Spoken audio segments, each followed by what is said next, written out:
Welcome to MG9 news. దారుణంగా నీటి వృధా, దుద్ది చెరువు ఖాళీ. కరువు ప్రాంతమైన కర్నూలు జిల్లా కోస్గి మండలంలో ఈ సంవత్సరం వర్షాలు సరిగ్గా లేక నీటి శాతం అత్యల్పంగా నమోదు కావడంతో ప్రభుత్వం ముందు చూపుగా తుంగభద్ర నది నుంచి తాగునీటి కోసం పైపుల ద్వారా మండలంలోని చెరువులను కేవలం వేసవిలో తాగునీటి కోసమని నింపి సాగు కోసం నీరు సరఫరా చేయకుండా ఉండటంతో చాలా మంది రైతులు రబీలో పంటలు వేయకుండా వలస వెళ్లిన సంగతి తెలిసిందే. అయితే కోసిగి మండలంలోని దుద్ది చెరువు నుండి 8 కిలోమీటర్ల దూరంలో చిన్న చిత్తనగల్లు గ్రామంలో జరిగే పండగ కోసం గత 2 రోజుల నుంచి నీటిని కాల్వల ద్వారా పారించడంతో చెరువు కాస్త ఖాళీ అయింది. కేవలం త్రాగునీటి కోసమని ప్రభుత్వం నింపిన నీటిని ఇలా వృధా చేయడం జలవనరుల శాఖ అధికారుల నిర్లక్ష్యంగా కనబడుతుంది. రాబోయే వేసవిలో నీటి ఎద్దడిని ఎలా తట్టుకోవాలి అని ఉన్న నీటిని ఇలా వృధా చేయడంతో వేసవిలో త్రాగడానికి నీటిని ఎక్కడి నుండి తీసుకొస్తారు అంటూ మండల ప్రజలు ఆవేశపడుతున్నారు.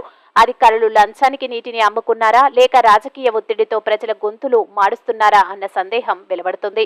ఇష్టారాజ్యంగా వ్యవహరించే జల వనరుల అధికారులపై సంబంధిత ఉన్నత అధికారులు స్పందించి చట్టపరమైన చర్యలు తీసుకోవాలని మండల ప్రజలు కోరుకుంటున్నారు. MG9 న్యూస్ తో కోసిగి రిపోర్టర్ సతీష్.